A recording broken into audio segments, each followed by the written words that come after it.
Salam sejahtera, saudara yang kekasih, di dalam nama Tuhan Yesus Kristus. Kembali kita terus merenungkan tentang pemaknaan ibadah di dalam kehidupan kita. Maka seperti apa yang sudah kita bicarakan, bahwa ibadah sebagai apa yang kita sebut hari Sabat, yang berarti hari perhentian sebagai makna tertinggi. Ya, sehingga tidak kita terikat kepada hari dalam pengertian Sabtunya. Tetapi meaning di dalam Sabtu itu atau di dalam hari itu yaitu perhentian. Sehingga Minggu menjadi hari yang gagap gempita kemenangan karena kegagalan dalam perjanjian lama menjaga Sabat, sehingga Kristus memulihkan lewat kematian dan kebangkitan yang hari Minggu itu. Jadi ingat, di balik hari itu, makna dalamnya itu yang menjadi paling penting. Nah sekarang saudara, kita akan memikirkan juga apalagi yang dikatakan oleh Alkitab, bagaimana kita menyikapi diri terhadap ibadah itu. Di dalam 1 Timotius pasal 6 ayat yang ketiga sampai 9. 1 Timotius pasal 6 3 sampai 9, demikian firman Tuhan. Jika seorang mengajarkan ajaran lain dan tidak menurut perkataan sehat, yakni perkataan Tuhan kita Yesus Kristus, dan tidak menurut ajaran yang sesuai dengan ibadah kita, ia adalah seorang yang berlagak tahu, padahal tidak tahu apa-apa.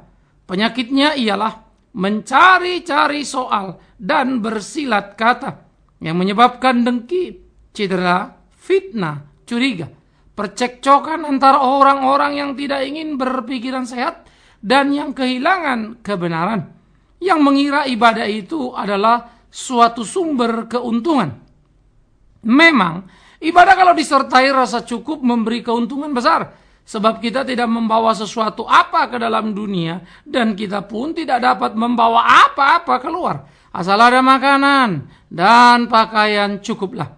Tetapi mereka yang ingin kaya terjatuh ke dalam pencobaan, ke dalam jerat, dan ke dalam berbagai-bagai nafsu yang hampa dan yang mencelakakan, yang menenggelamkan manusia ke dalam keruntuhan dan kebinasaan. Saudaraku yang lain, kekasih, ibadah harus dipahami, ingat, bukan sekedar kuantitas aktivitas, tetapi dia harus menjadi sebuah kualitas terhadap pemahaman kita, pengenalan kita akan Tuhan. Karena itu di dalam ibadah dikatakan, janganlah kiranya ada seorang yang mengajarkan ajaran lain yang tidak menurut perkataan sehat, yakni perkataan Tuhan Yesus Kristus. Adakah perkataan yang tidak sehat? Ada banyak. Jadi bukan perkataan Yesus, bukan. Tapi kok pendetanya bilang kata Yesus. Nah inilah pemelintiran yang sering terjadi. Karena itulah umat perlu cermat, mendengar, menyikapi. Misal, ada juga pengkhotbah bilang kita hidup di dalam Kristus, tidak lagi akan menderita, tidak lagi akan mengalami apa-apa, karena Kristus sudah menderita untuk kita. Heroik sekali bukan? Kalimatnya bagus sekali, tapi bukankah itu penipuan yang paling mengerikan? Bukankah itu penggelapan fakta yang sangat menakutkan? Karena Yesus sendiri berkata, kalau kau mau ikut aku, sangkal dirimu, pikul salibmu dan ikut aku. Siapa yang tidak mau memikul salibnya, siapa yang tidak mau menyangkal dirinya, ia tidak layak bagiku. Dan Rasul Paulus pun berkata, bagimu dianugerahkan bukan hanya percaya, tapi menderita untuk dia. Menderita bukan askese atau menyiksa diri, tapi bagaimana menjalani hari-hari di dalam Tuhan, dalam kebenaran. Menderita tidak sama dengan memiskinkan diri, menjual seluruh harta benda. Bukan itu yang Tuhan minta. Jadi ajaran sehat itu penting sekali, bukan? Yang sesuai dengan ajaran Yesus. Lalu jemaat bagaimana tahu? Caranya gampang. Anda mesti sering-sering baca Alkitab. Dengar itu khotbah. Maka sering kau baca Alkitab, kau akan dengar banyak sekali khotbah yang salah. Malas kau baca Alkitab, semua khotbah yang kau dengar terasa benar. Dan siap-siaplah saudaraku, kau ditolak oleh Tuhan itu. Karena tidak setiap orang menyebut namaku Tuhan, Tuhan, kata Tuhan masuk surga. Tapi mereka yang melakukan kehendak Bapa. Bagaimana kau mau melakukan kehendak Bapa? Karena kau tidak tahu kehendaknya. Yang kau tahu kehendak Bapa adalah apa kata Pak Pendeta. Padahal sejatinya bukan itu. Nah jadi perlu selektif. Karena itu saya selalu mensyukuri banyak rekan-rekan pendeta yang menjaga identitas dan integritas dirinya. Sehingga mereka tidak mau memperjualbelikan kebenaran. Tetapi memang ada satu situasi yang tidak bisa kita bantah. Kesedihan kepedihan. Karena sekarang ibadah hanyalah bagaimana supaya umat mendengar apa yang memang mereka suka dengar. Kuping kita dimanjakan. Sehingga tersesatlah kita dalam kenikmatan yang mengerikan. Jadi, ajaran yang benar. Ajaran yang sesuai. Jadi di dalam hal-hal seperti ini, kita mesti berhati-hati sekali memahami kebenaran-kebenaran di dalam ibadah itu. Sehingga di dalam ibadah apapun yang kita lakukan harus kita pikirkan. Jangan lagi kita juga beribadah dengan ajaran yang sehat tadi. Dan kedua, kita juga tidak beribadah dengan cara-cara yang ditawarkan dunia. Ya, saya ngeliat sekarang gereja kalau nyanyi mirip seperti konser-konser di dunia. Jadi apa yang ada di konser dunia sana masuk ke dalam gereja.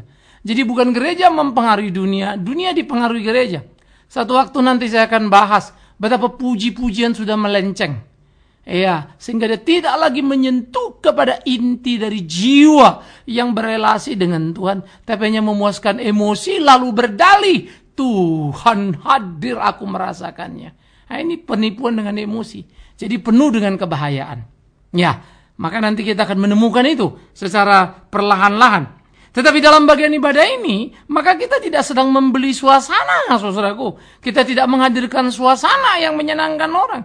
Suasana surga adalah di mana kebenaran dinyatakan dan bisa jadi menjadi pukulan yang menyakitkan tetapi menyelamatkan. Suasana surga adalah di mana kebenaran dinyatakan dan kita ditelanjangi, bahkan mungkin bisa jadi dipermalukan. Tapi orang yang cinta kebenaran, dia akan melihat itu sebagai satu bentuk panggilan untuk kembali ke jalan yang sesungguhnya. Nah, ini yang perlu. Ini yang penting yang harus kita sikapi dalam kehidupan kita sehari-hari, saudara yang kekasih di dalam Tuhan. Sehingga kita tidak menjadi salah dalam kehidupan ini. Tapi kita boleh terus melakukan apa yang menjadi kehendak Tuhan. Camkan itu. Pikirkan itu dengan serius. Nah, inilah perlunya kita memahami sebuah kebenaran yang utuh. Jadi tidak sepenggal-penggal, tidak sepotong-sepotong begitu. Sehingga dengan kebenaran yang utuh itulah kita bertumbuh. Untuk bisa melakukan apa yang menjadi kehendak Tuhan kita. Sehingga hidup kita menjadi hidup yang menyenangkan hatinya. Kan begitu. Nah, ini menjadi doa dan pergumulan kita. Sehingga hidup iman Kristen kita itu hidup iman Kristen yang bermutu, saudara.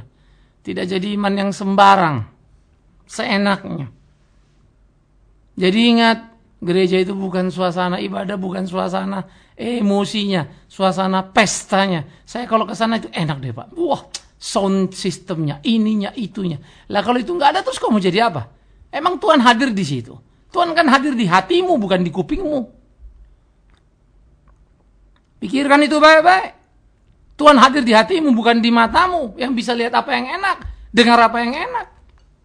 Kalau itu ya pergi saja kamu ke studio yang lebih bagus, yang lebih hebat. Di kolong langit ini banyak gitu. Kalau itu yang saudara cari. Itu penting tapi bukan yang terpenting. Memang betul sound system membantu kita bisa mendengar dengan jelas. Tapi bukan dalam konteks mencapai kepuasan di dalam ibadah. Kan itu jadi bahaya. Itu cuma alat itu bukan tujuan. Ya. Nah jadi disinilah kita mesti memperhatikan dengan sungguh-sungguh, dengan serius. Kalau Tuhan yang ingin kita senangkan, mari kita senangkan Tuhan dengan sikap hati kita, saudaraku. Nah itu yang perlu. Itu yang harus kita jalani di dalam keseharian kehidupan kita. Jadi ajaran yang sehat, yang sesuai dengan ajaran Kristus. Suasana yang membawa relasi kita dengan Kristus Tuhan. Bukan sekadar suasana yang menyentuh emosi kita. Kita harus hati-hati. Faktor yang ketiga adalah kemudian bagaimana supaya kemudian dalam ibadah itu jangan pula kita pintar bersilat kata, pintar bersilat lidah, mencari-cari soal, lalu membawa angkat hal-hal yang sebetulnya nggak perlu. Ini banyak pengkhotbah-pengkhotbah yang seakan-akan mendapat wahyu dari surga, yang nggak perlu dibicarakan, dibicarakannya. Saya kasih contoh. Yesus sudah jelas-jelas berkata tentang hari kiamat itu, tidak ada satupun yang tahu. Tapi kemudian ada orang hitung ini jadi tahu dia. Kan aneh ini. Lalu Yesus ini apakah begitu bodohnya sampai tidak tahu tentang hari kiamat itu? Aduh, saudaraku, Tuhanku Yesus Kristus adalah Tuhan yang hidup yang maha tahu.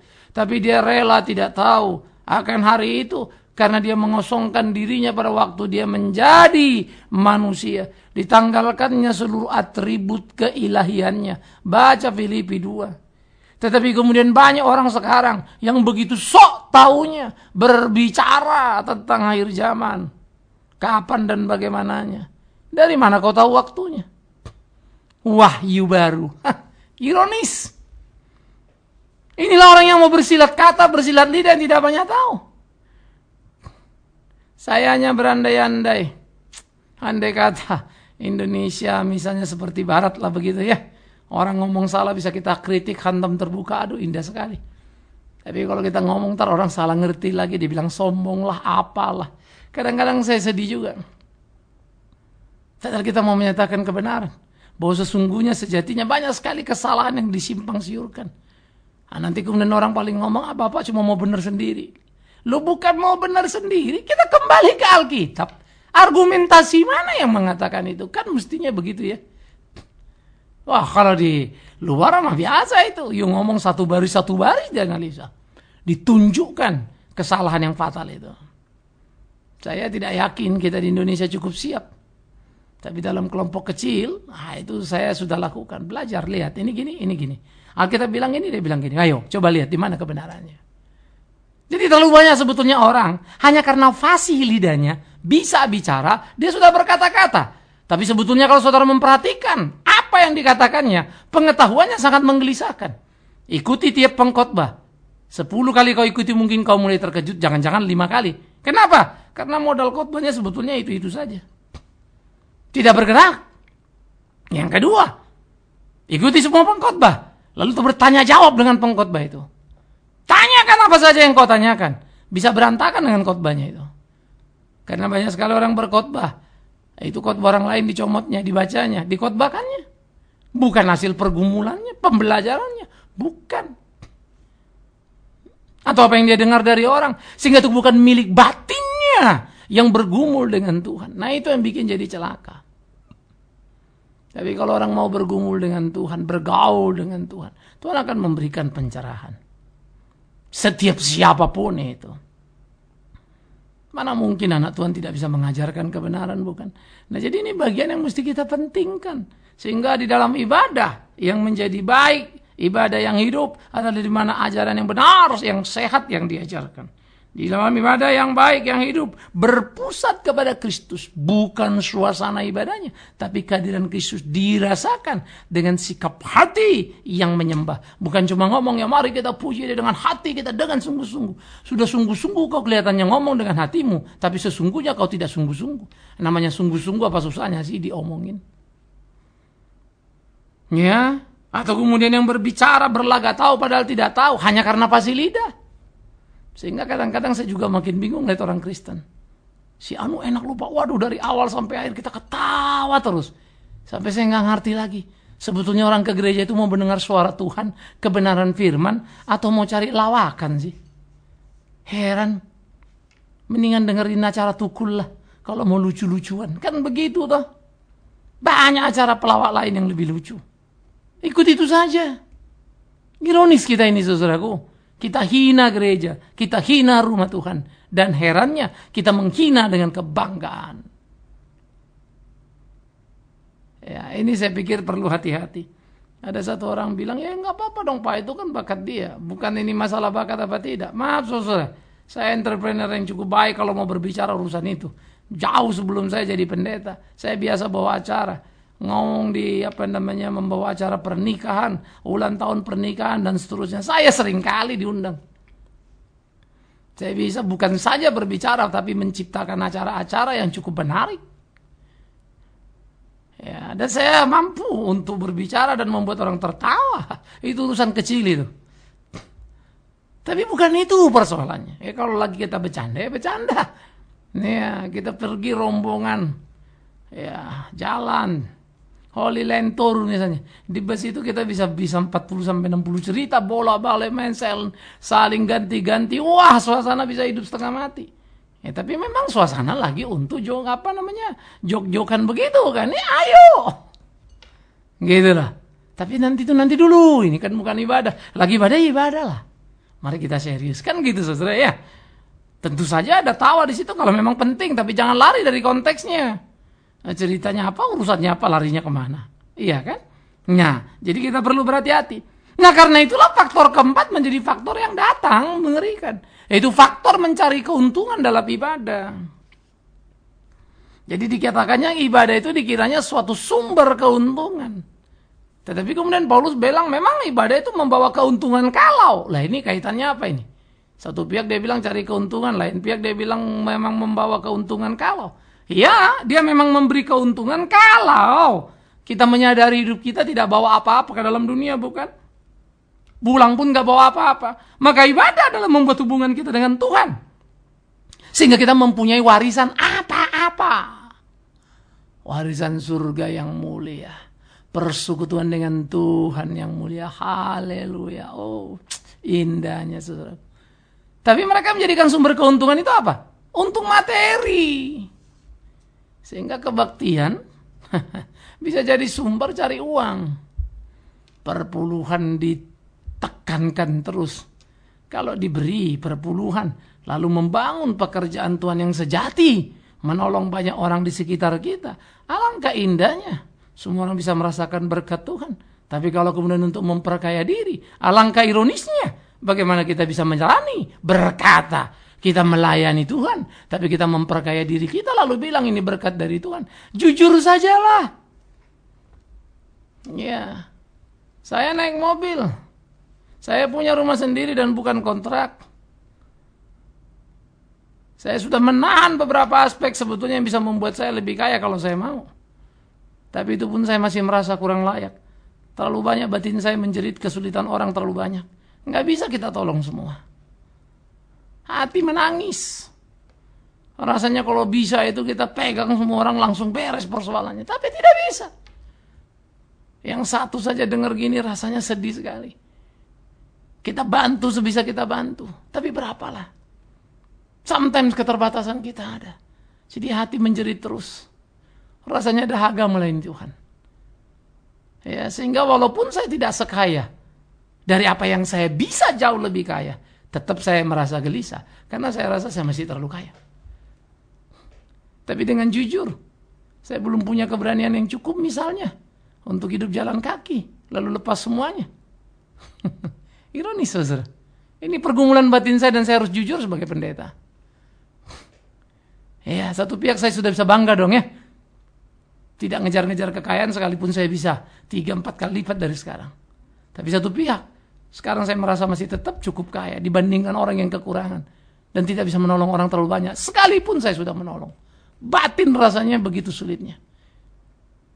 Saya makin ngerti artinya. Ya, kita hangus, terbakar di rumah Tuhan itu.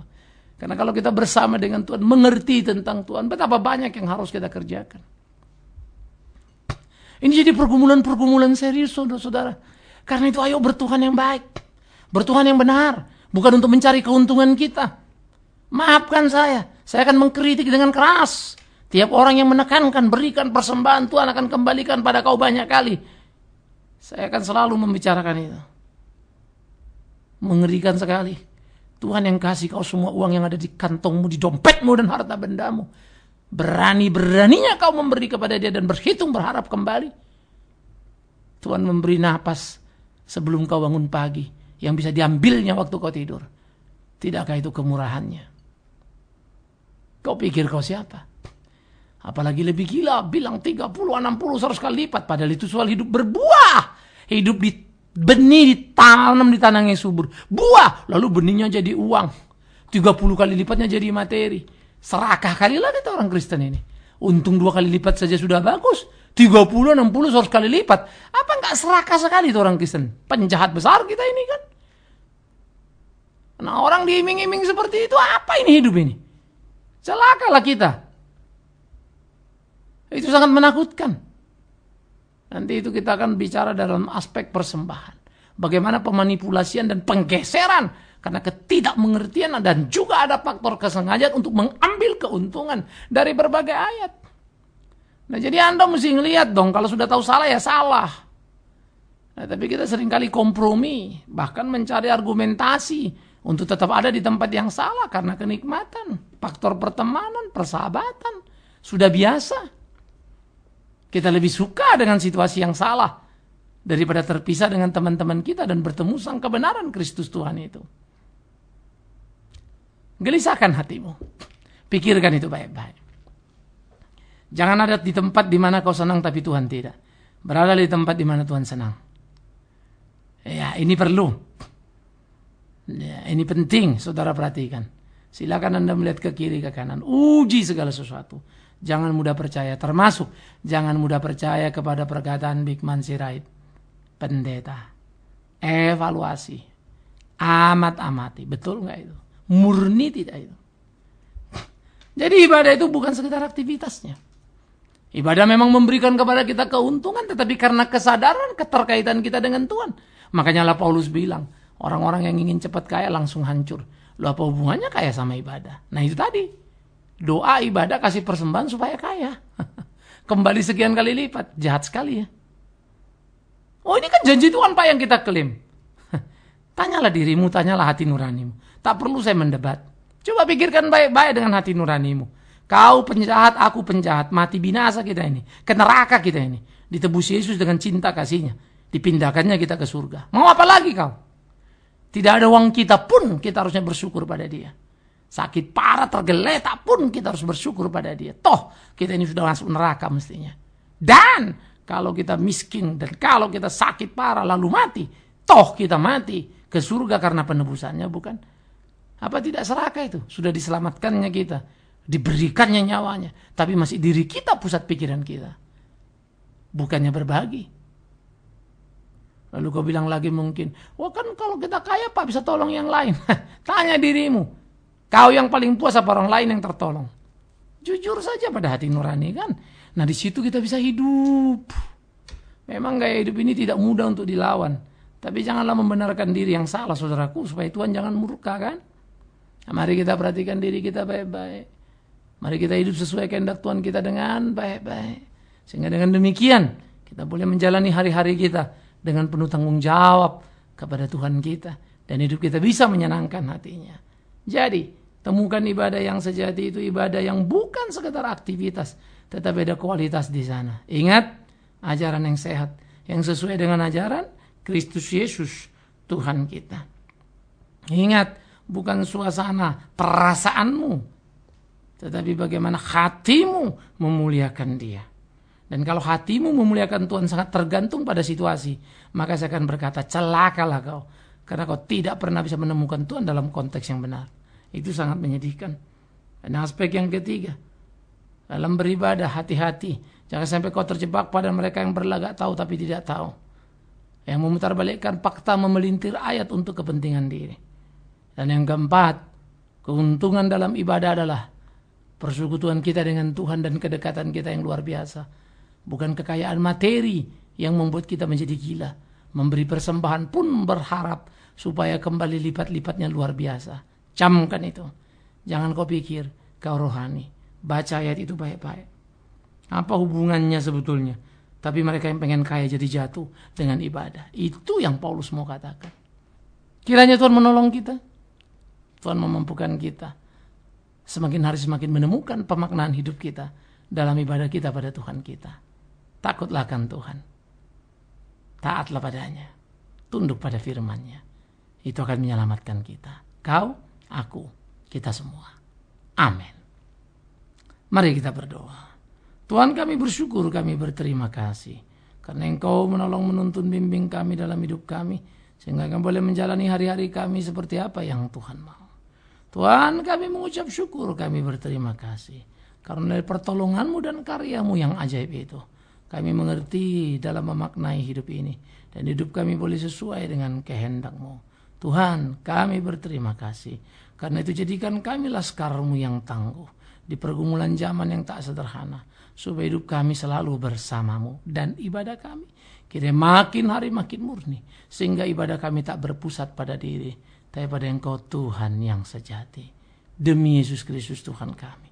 Kami berdoa memohon belas kasihan Tuhan. Pengampunan, pimpinan. Terpujilah Tuhan. Amin.